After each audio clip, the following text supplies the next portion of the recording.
சேவையை கடமையாக ஏற்று மாறாத பற்றுறுதியோடு உழைக்கும் திமுகவின் பற்றாளரே, முத்தமிழ் அறிஞரை அன்பு தலைவராய் ஏற்று பணி செய்தது போன்றே தளபதியாருக்கும் துணை நின்று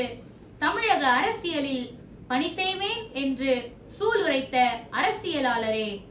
திமுகவின் தொண்டர்களுக்கு சென்னை அண்ணா அறிவாலயம் தாய்மடி என்றால், திருச்சி வாழ் தொண்டர்களுக்கு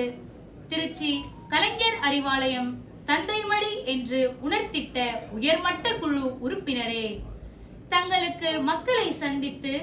குறை தீர்ப்பதே முதல் பொறுப்பு.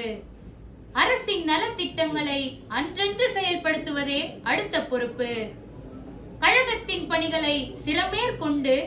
செய்து முடிப்பதே சிறப்பு பொறுப்பு என்பது யாம் அறிந்தது. சட்டமன்ற உறுப்பினர், அமைச்சர் என்ற பல பதவி பெயர்களை பெற்றிருந்தாலும்